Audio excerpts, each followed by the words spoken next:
खबरों में बढ़ेंगे आगे और बात मध्य प्रदेश के खरगोन की करेंगे, जहां रामनवमी के दिन हुई हिंसा की नई नई तस्वीरें सामने आ रही हैं। और वहीं हिंसा के पीएफआई कनेक्शन के बीच एक वीडियो जारी किया गया है जिसमें हिंदुत्व के खिलाफ चंदे की बात कही गई है।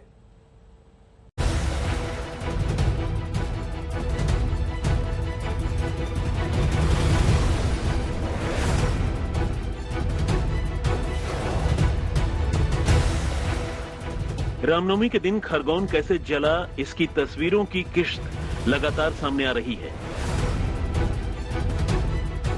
कहीं सड़कों पर पत्थरबाजी हो रही है,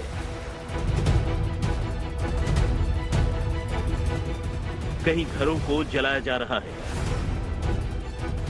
तस्वीरों से साफ है कि भीड़ उग्र थी, बेकाबू थी, जिसके सिर पर खून सवार था। न कोई रोकने वाला, न कोई एक्शन लेने वाला। कई घंटों तक उपद्रव का ये खेल खरगोन में चलता रहा। देखिए किस तरह एक घर को निशाना बनाया जा रहा है, पत्थरों से हमला किया जा रहा है, दरवाजा तोड़ने की कोशिश की जा रही है और आखिर में घर को आग के हवाले कर दिया गया। दूसरी तस्वीर देखिए, घरों की छतों से पत्थर फेंके जा रहे हैं।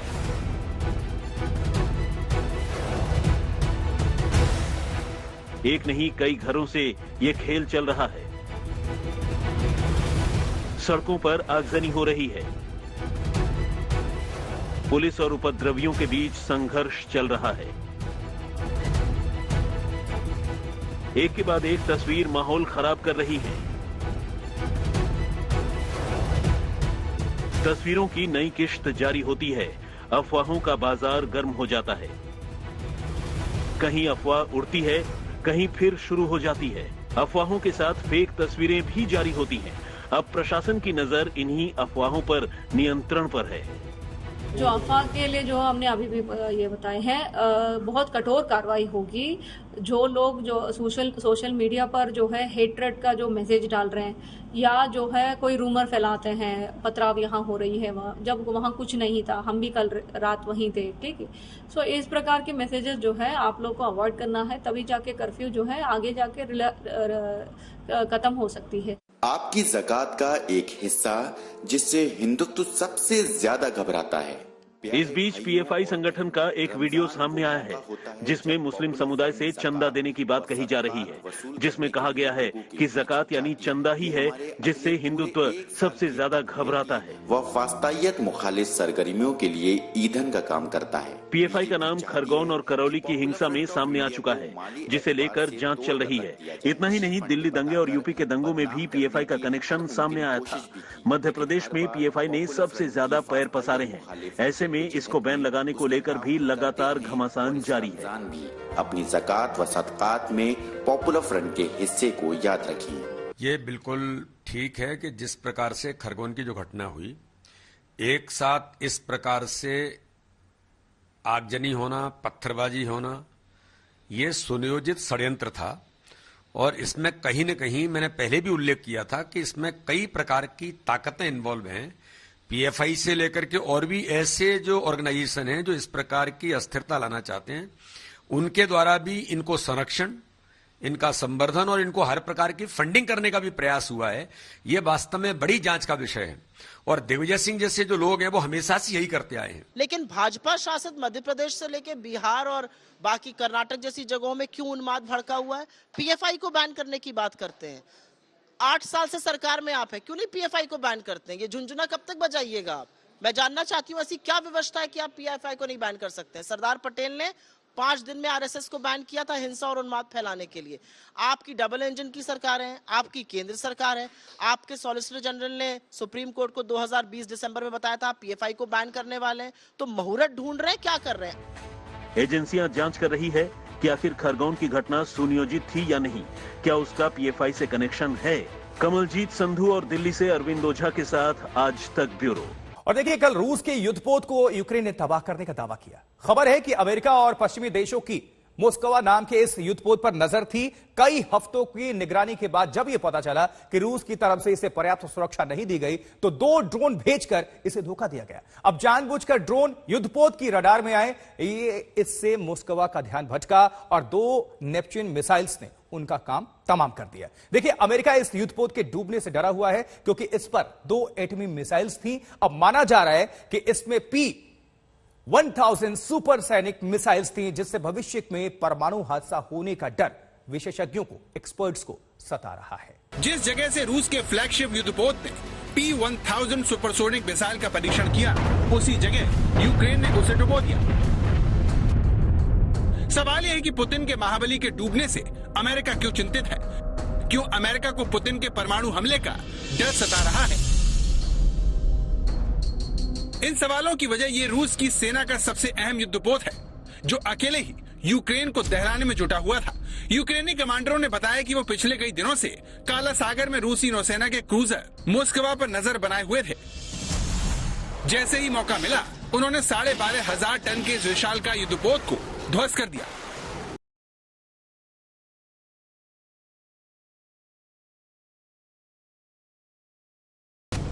बाहर कतार TB2 ड्रोन से पहले इसे धोखा दिया गया, जिससे मोस्कवा क्रूजर के प्रोटेक्टिव सेंसर्स अपनी तरफ से तेजी से बढ़ती नेपच्यून क्रूज मिसाइलों को नहीं देख पाए। ये मिसाइलें समुद्र की सतह से बिल्कुल नजदीक उड़ान भर रही थी। इस वजह से युद्धपोत के रडार इन्हें पकड़ नहीं सके।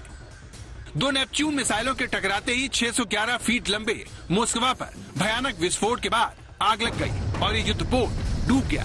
दुनिया भर के जानकारों का दावा है कि युद्धपोत P-1000 सुपरसोनिक मिसाइलों से लैस था। माना जा रहा है कि मोस्कवा से नेपच्यून मिसाइलों के टकराने से ये युद्धपोत पानी में डूबा, जिसके बाद दुनिया भर के एक्सपर्ट किसी परमाणु हादसे की आशंका से डरे हुए हैं, क्योंकि समंदर में परमाणु हथियारों से लैस सुपरसोनिक मिसाइल कभी भी किसी बड़े खतरे की वजह बन सकती है।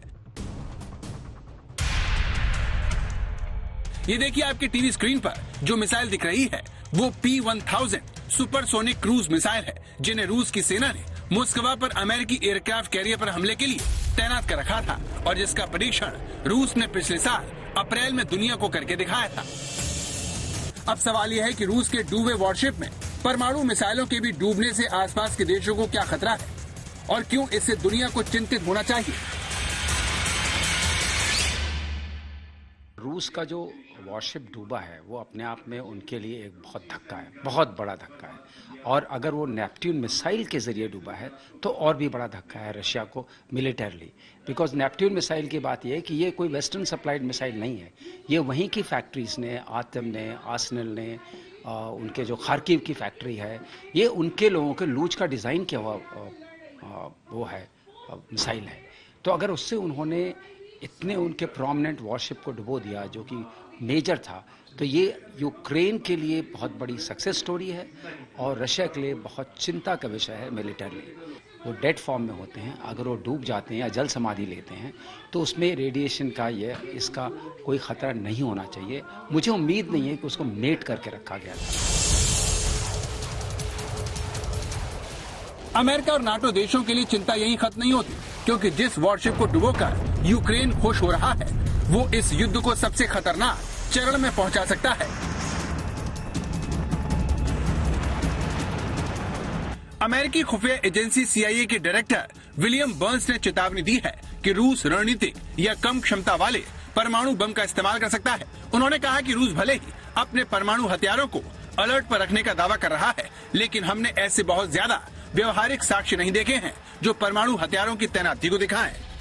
लेकिन CIA डायरेक्टर ने रूसी हताशा और भारी नुकसान को बहुत खतरनाक बताया। रणनीतिक या कम क्षमता के परमाणु हथियार उन्हें कहा जाता है जो युद्ध क्षेत्र में इस्तेमाल के लिए डिजाइन किए जाते हैं। कई विशेषज्ञों का कहना है कि रूस के पास ऐसे करीब 2000 परमाणु बम हैं, जिन्हें एयरफोर्स, नेवी और जमीनी सेना की मदद से शत्रु के खिलाफ दागा जा सकता है। मोस्कवा के डूबने को रूस ने अपनी प्रतिष्ठा से जोड़ लिया है। दावा है कि रूस ने उस जगह को तबाह कर दिया जहां नेपच्यून मिसाइल बनाई जा रही थी। हालांकि यूक्रेन ने इससे इनकार कर दिया, लेकिन फिर भी रूस के सरकारी टेलीविजन के एंकर इस घटना को तीसरे विश्व युद्ध की शुरुआत बता रहे हैं।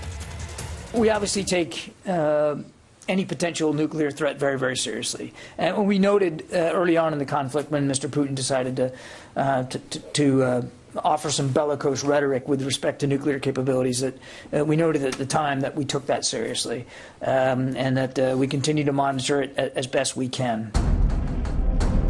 मोस्कवा को खोने से काला सागर में रूस की स्थिति कमजोर होगी, लेकिन एक वॉरशिप के डूबने भर से पुतिन परमाणु हमला कर देंगे या फिर उम्मीद के मुताबिक कामयाबी न मिलना पुतिन के लिए एटम बम का बटन दबाने के लिए क्या काफी होगा?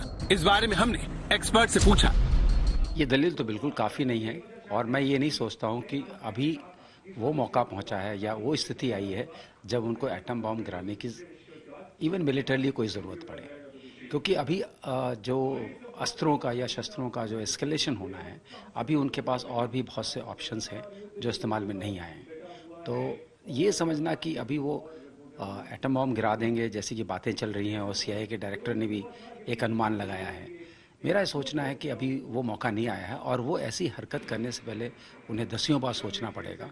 ये अपने आप में एक बहुत बड़ा आगाज होगा, एक बहुत बड़ी चिंता का विषय ही नहीं, एक बहुत जो कहते हैं ना वाटरशेड मोमेंट होगा पूरे वॉर में। मोस्कवा को लेकर रूस जो भी दावा करे, लेकिन सच ये है कि यूक्रेन ने अमेरिका और नाटो के साथ मिलकर इसे डुबो दिया है, और ये पुतिन की प्रतिष्ठा के लिए किसी बड़े झटके से कम नहीं है।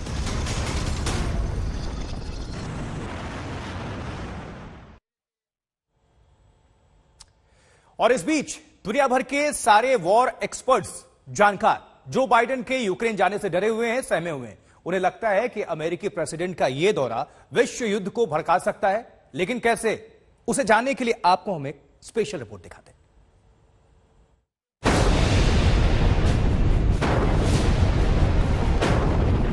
क्या रूस की तरफ से ये कार्रवाई बाइडेन के उस बयान के जवाब में की गई जिसमें उन्होंने जल्द यूक्रेन जाने की बात कही, उम्मीद दी कि बहुत जल्द वो यूक्रेन की तबाही अपनी आंखों से देख सकते हैं?